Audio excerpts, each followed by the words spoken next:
Hay artistas que pintan la belleza y hay otros que pintan la verdad. Edvard Munch eligió lo segundo, aunque esa verdad fuera oscura, punzante e insoportable.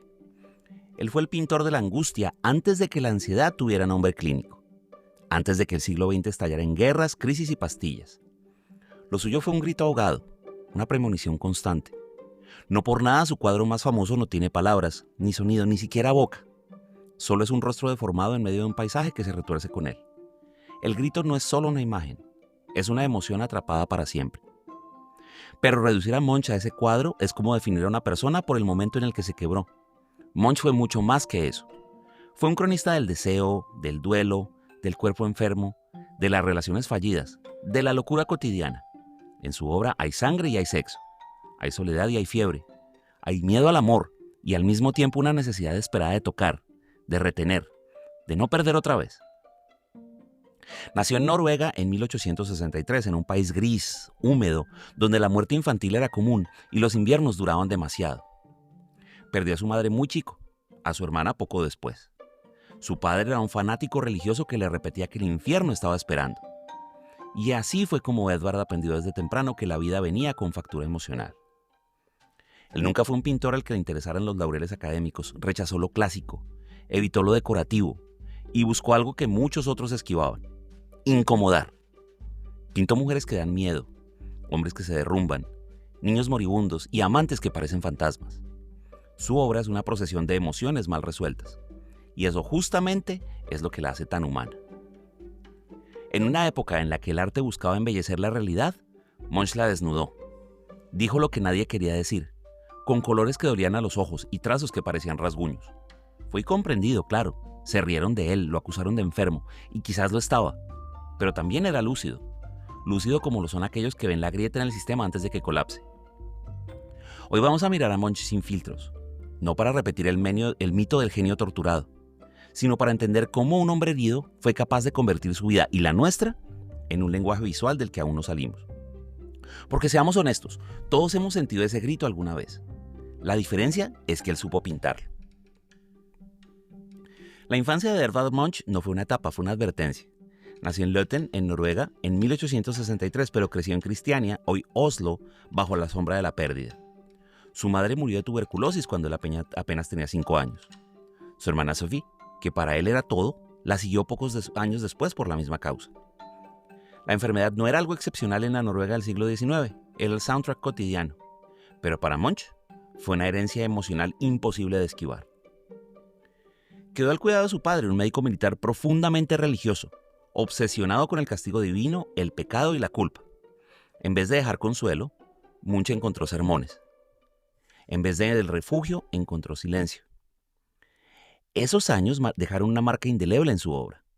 Figuras femeninas asociadas a la muerte, rostros cadavéricos, habitaciones sombrías donde nadie sonríe. Pintar no fue una vocación, fue una necesidad de expulsar lo que lo consumía.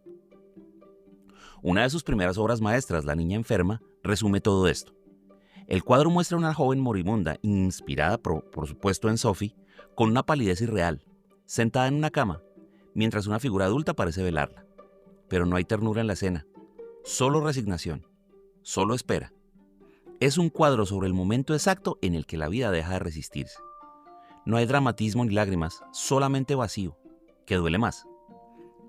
Y a partir de entonces, Munch comprendió algo que muchos artistas tardan décadas en aceptar: que el arte no tiene que ser bello, sino verdadero. Su infancia le enseñó que la muerte no espera que uno esté preparado y que el amor viene con fecha de caducidad. Por eso nunca confió del todo en la felicidad ni en el afecto. Su vida fue una serie de pérdidas anunciadas y su pintura una forma de no olvidar. Hay algo profundamente moderno en ese origen, porque lo que Munch vivió, pérdidas tempranas, padres emocionalmente inaccesibles, enfermedad como paisaje, no es solo el retrato de una época, sino una antesala de lo que el siglo XX traería en masa: trauma, ansiedad y la certeza de que nadie está del todo a salvo. El grito es apenas la punta del iceberg. Es la portada, sí, pero no es el libro. Edvard Munch dejó más de 1000 cuadros, una cantidad ridícula de grabados, litografías y apuntes, y también cartas y diarios. Y si uno se detiene un momento, empieza a ver que el verdadero terror no está solo en ese rostro que se disuelve en un aullido mudo. Está en todo lo demás, en lo que se repite, en lo que regresa, en lo que no se supera. Tomemos por ejemplo Madonna. A primera vista es una figura femenina desnuda, de ojos cerrados, cabeza inclinada hacia atrás y como una especie de trance erótico. Pero el fondo es oscuro. Su cuerpo se curva como un espasmo y hay una aureola roja, casi sangrante, que parece más infernal que celestial. En el borde de algunas versiones impresas, Munch dibujó un espermatozoide y un feto encogido. Madonna sí, pero no la Virgen. Es la mujer como origen y como condena, como éxtasis y como pérdida. Erotismo, sí, pero también miedo. Otro ejemplo brutal es Ansiedad. Es básicamente el grito pero multiplicado. Es un grupo de personas, todas con rostros pálidos, vacíos, mirando al frente con los ojos desencajados. Están sobre el mismo puente, en el mismo paisaje distorsionado, pero aquí no hay un solo grito. Hay una multitud que calla como si todos compartieran el mismo ahogo. Es la ansiedad colectiva, la sensación de que el mundo se viene abajo, pero nadie sabe cómo decirlo. El beso, por su parte, debería ser una imagen romántica. Dos amantes se abrazan, se funden en un beso. Pero cuando uno lo mira mejor se da cuenta de que sus rostros están literalmente fusionados. Ya no hay identidad, ya no hay separación, ni siquiera hay respiración. Son uno, pero es demasiado uno. No es amor, es como una fusión angustiante. La pareja como disolución del yo. Y la niña enferma que ya mencionamos funciona como eje emocional de toda la obra. Munch la repitió varias veces como si no pudiera soltar ese recuerdo. La enfermedad, el cuarto cerrado, la fragilidad, la impotencia, cada nueva versión más desesperada que la anterior. Lo que une a todas estas obras no es el estilo que varía, que se afloja, que se rompe, sino la emoción. Una especie de sinceridad brutal que no pretende agradar. Munch no pintaba para decorar salones ni para ser colgado en galerías nobles. Pintaba porque lo que llevaba adentro no tenía otra forma de salir. Su pintura no era arte, era síntoma. Y ahí radica su modernidad. Mientras otros artistas retrataban cuerpos ideales, naturalezas muertas o escenas bucólicas, Munch pintaba ataques de pánico, crisis existenciales, orgasmos culpables y soledad clínica. Sus cuadros no son ventanas, son espejos agrietados. Para Edvard Munch, amar era entrar a un campo minado. No pintaba el amor como celebración, ni siquiera como consuelo. Para él, el deseo era una fuerza violenta, ambigua, devoradora. Su vida personal fue un desastre sentimental crónico, y su obra lo refleja como un eco que no deja de repetirse. Mujeres que fascinan pero que asustan, cuerpos que seducen pero que amenazan, vínculos donde el placer siempre viene con factura. Munch tuvo varias relaciones, casi todas tormentosas, obsesivas y con un guión repetido. Idealización, distancia, celos, desmoronamiento. Una de las más influyentes fue con Tula Larsen, una mujer rica, libre, fascinada por su arte y dispuesta a soportar su inestabilidad emocional. Él la rechazaba, volvía, huía, enfermaba, regresaba. El punto final llegó con un disparo. Literal. Una discusión terminó con un balazo en la mano de Munch. A partir de ahí no solo se terminó la relación, también terminó una etapa de su vida, pero Tula nunca desapareció de su obra. Porque en los cuadros, las mujeres no son retratadas como figuras dulces o protectoras. Son enigmáticas, son eróticas, pero a veces son fantasmales. Hay una constante, lo femenino como misterio y como amenaza. En La mujer vampiro, por ejemplo, una figura femenina abraza a un hombre, pero no hay ternura. Su rostro se esconde, su cabello rojo cae como una red, como una lengua de fuego.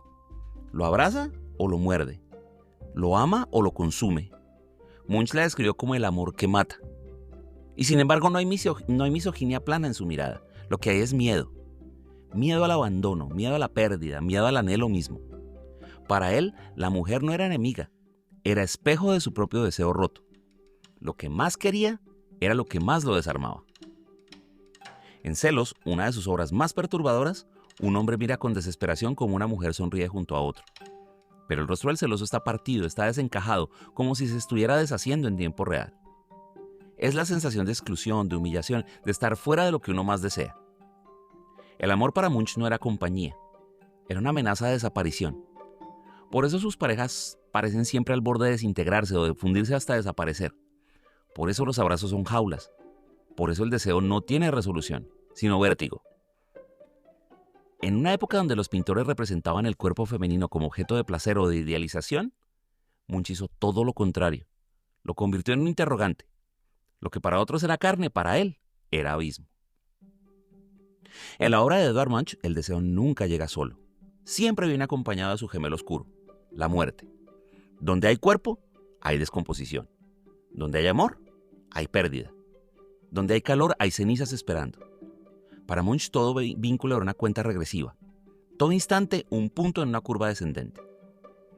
El tiempo en su pintura no es una línea, es una espiral que siempre termina en el mismo sitio. La infancia no sana, el amor no salva, la enfermedad no redime, el tiempo no cura, solo acumula. Y esta visión se origina en la experiencia personal, claro, pero también en una sensibilidad que va más allá de lo anecdótico. La muerte para Munch no era una excepción, era la regla. No como una tragedia espectacular, sino como una presencia silenciosa, habitual e inevitable. En Muerte en la habitación del enfermo, una de sus obras más devastadoras, no se ve el momento de la muerte, pero sí que se siente. El centro de la escena es el vacío. Los personajes están allí, cada uno con su propio modo de hundirse en la pérdida, pero nadie habla, nadie toca, nadie actúa. La habitación está llena y, sin embargo, se siente vacía, como si la muerte se hubiese sentado entre todos y hubiese decidido quedarse un rato. Esa misma quietud se repite en el día después, donde el cuerpo desnudo de una mujer yace sobre una cama deshecha. ¿Sexo? ¿Satisfacción? No, nada de eso. Pura resaca emocional. El eco de algo que ya terminó. El rostro de ella no expresa gozo, sino agotamiento. No es un final feliz, es simplemente un final, a secas. Munch sabía con la certeza que solo tienen los que han perdido demasiado que el tiempo es un artista cruel. No esculpe con paciencia, carcome. En su pintura todo envejece, todo se agrieta, todo se deforma y eso no es derrota, es verdad. Incluso en su vejez, cuando muchos de sus contemporáneos ya habían cambiado de tono, ya habían ablandado el trazo, Munch seguía pintando lo mismo, esa amenaza de desaparecer. En su autorretrato entre el reloj y la cama, se retrata entre dos símbolos brutales, el tiempo y la muerte. De un lado, un reloj, de otro, una cama con sábanas tensas como mortaja. Y él en el medio, de pie, mirándonos fijo, como si supiera que lo miramos desde un siglo donde todo sigue igual. Porque lo que Munch planteaba con su pincel, con su cuerpo, con su silencio, es que la vida no es una línea ascendente, es un ciclo, y que la única forma de no desaparecer del todo es dejar una marca. No una firma, una marca, un rastro. Por eso sus cuadros no buscan consuelo, no explican, no perdonan, solo se quedan ahí, como relojes sin manecillas, como habitaciones sin voz, como retratos de algo que ya fue, pero que sigue respirando. Edvard Munch no buscaba perfección técnica, no le interesaban las proporciones exactas ni las perspectivas académicas, lo suyo era totalmente distinto. Él pintaba como si la emoción lo tomara por sorpresa, como si cada trazo fuera un espasmo. Su estilo no es una evolución hacia la armonía, sino una escalada hacia el colapso. Lo que en otros artistas es técnica, en Munch es síntoma. Usaba colores estridentes, a veces enfermos. El rojo no es pasión, es sangre. El verde no es naturaleza, es bilis. El azul no es serenidad, es ausencia. No pintaba lo que veía, sino lo que sentía, o peor aún, lo que no podía dejar de sentir. Por eso las figuras están distorsionadas. Por eso los rostros son máscaras. Los cuerpos parecen derretirse o tensarse como cuerdas. Su trazo es nervioso o inestable, casi tembloroso, como si el pincel no lo obedeciera del todo. Y esto no es descuido, es una elección. Munch usaba la pintura como otros usan el grito, y a veces como quien anota un sueño antes de olvidarlo. Sus cuadros tienen esa característica, esa cualidad onírica, entre borrosa y urgente. Él no busca representar la realidad, sino una vivencia interna. El resultado es bastante incómodo, sí, pero también es hipnótico. Y lo inacabado es parte del mensaje. Hay obras donde los fondos no están del todo resueltos, donde las figuras parecerían flotar, donde los bordes se desdibujan. ¿Negligencia o descuido? No, definitivamente. Es que Munch entendía que el alma humana no tiene contornos claros, que el dolor no tiene marco, que la ansiedad no pide permiso para entrar en el cuadro. Él mismo lo dijo, no pinto lo que veo, pinto lo que vi. Es decir, yo pinto lo que quedó dentro, lo que se deformó con el tiempo, lo que sigue vivo en el recuerdo pero de una forma torcida, húmeda, doliente. Y su estilo fue clave para abrirle paso al expresionismo, lo que después harían artistas como Egon Schiele o Kirchner. Ese uso del trazo agresivo, del cuerpo como síntoma, del color como estado de ánimo, ya estaban en Munch. Solo que en él esto no era movimiento artístico, era desesperación pura. Y ahí está lo fascinante. Mientras muchos artistas buscan dominar la técnica para controlarla, Munch la soltaba para que dijera lo que él no podía expresar o articular con palabras. Su pintura no es un acto de control, sino de entrega, de exposición, como si cada cuadro fuera una confesión pintada con los ojos cerrados.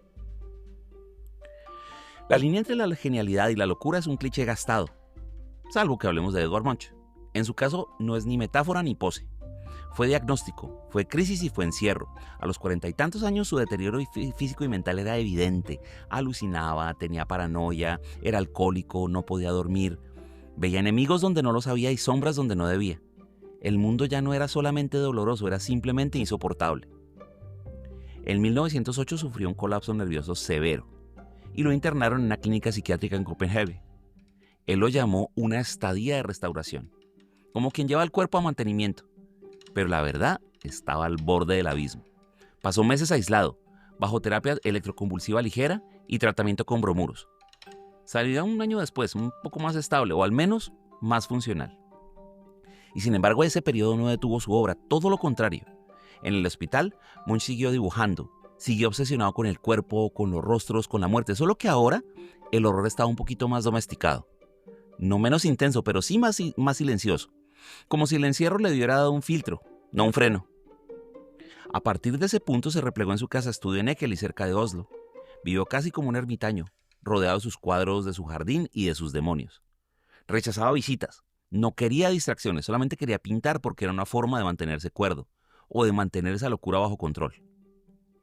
Munch tenía plena conciencia de su fragilidad mental y no la ocultaba. De hecho, la convirtió en método, en estética. En sus diarios escribió: de mi cuerpo enfermo, de mi mente enferma, han salido mis cuadros. No los consideraba a pesar de su condición, sino gracias a ella. El dolor no era un obstáculo, era el pincel. Y ese pensamiento lo conectaba con otros obsesionados con los márgenes de la cordura: Nietzsche, Dostoyevsky, Van Gogh, hombres cuya producción artística era inseparable de su tormento. Pero Munch no se suicidó ni murió joven, él vivió hasta los 80 años, como si su arte tan lleno de muerte le hubiera permitido esquivar la suya. Y hay algo profundamente contemporáneo en eso, la idea de que la enfermedad mental no anula el genio, sino que puede ser su catalizador. Munch fue uno de los primeros artistas que pintó desde la herida sin maquillarla. No sublimó la locura, la exhibió. No pidió compasión, solamente pidió que lo miráramos. Hay un problema con los íconos.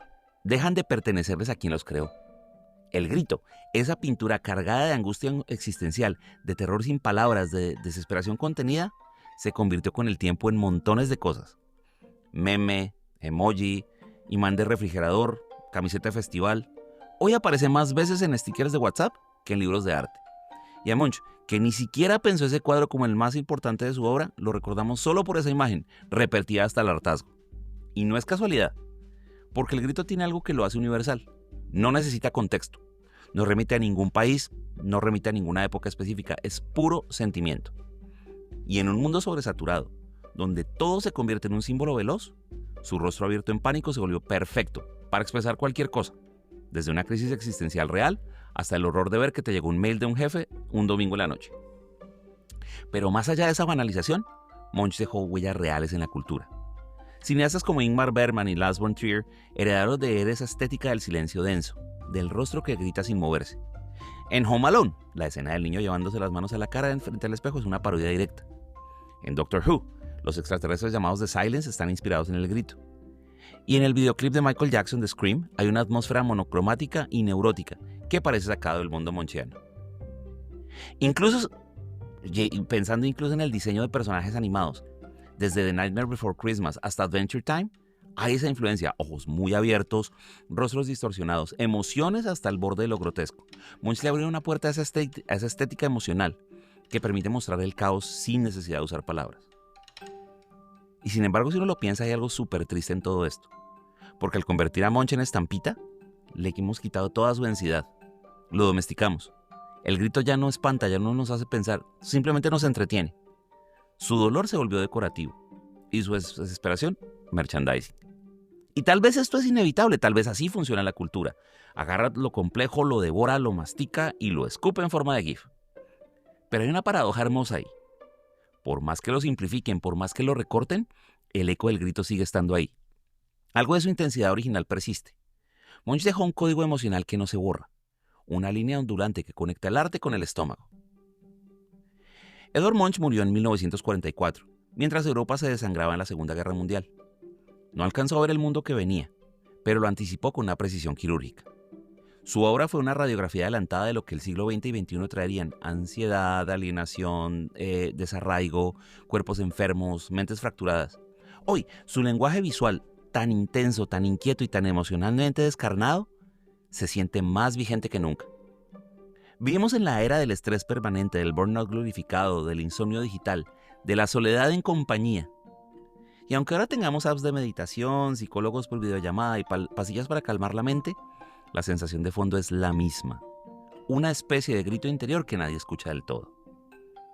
En ese sentido, Munch no fue un artista del pasado, sino un visionario. Su forma de mostrar el sufrimiento sin anestesia, sin filtro, sin corrección política, conecta directamente con quienes hoy sienten que el mundo va demasiado rápido, que el cuerpo no alcanza, que el deseo no se resuelve, que la muerte está demasiado cerca o demasiado lejos, pero siempre presente. Y no es solo el contenido de su obra, es la forma, ese trazo nervioso, esa composición inestable, esos colores ácidos y enfermos. Todo eso anticipó una estética del colapso que hoy está por todas partes. En videoclips, en series como BoJack Horseman o Euphoria, en cómics existenciales, en arte digital donde el glitch es la nueva belleza. Munch entendió algo fundamental, que el arte no necesariamente es para embellecer el mundo, sino para resistirlo, para soportarlo. Por eso no buscó cerrar heridas, las mostró. Y en ese acto de sinceridad nos dejó una herramienta. Nos dijo sin decirlo: no estás solo, yo también lo he sentido. Hay artistas que pintan lo que ven, y Munch pintó lo que duele. Su obra no está hecha de formas ni de colores, está hecha de síntomas. Es el temblor de quien no sabe si va a romperse o ya se rompió. Es la respiración entrecortada de alguien que no puede nombrar lo que siente, pero igual lo pinta. Es un grito sin sonido, pero con eco, y ese eco sigue ahí. En cada noche en la que no puedes dormir y tu cabeza no se calla. En cada relación que empieza con deseo y termina con miedo. En cada momento en que el mundo parece demasiado ruidoso o demasiado vacío. Munch no buscaba respuestas. Solo ponía la herida sobre la mesa y decía: esto soy yo, y de paso eso también eres tú. Vivió rodeado de pérdidas, de enfermedades, de alucinaciones, de encierros, pero nunca dejó de pintar. No porque creyera que el arte lo iba a salvar, sino porque entendía que a veces no solo queda sino eso: narrar el caos para que no te devore en silencio. El arte de Munch no tranquiliza, no consuela, no redime, acompaña. Como esos amigos que no te dicen que todo va a estar bien, sino que se sientan al lado tuyo en la oscuridad sin hablar, sin exigir, solamente están. Y eso basta. Tal vez por eso después de tanto tiempo seguimos mirando el grito. No porque nos asuste, sino porque nos refleja. Porque en el fondo todos hemos sentido esa misma vibración. Ese punto exacto en el que la emoción no cabe en el cuerpo. Y si no puedes decirlo, al menos lo puedes colgar en una pared. O mejor aún, recordarlo. Gracias.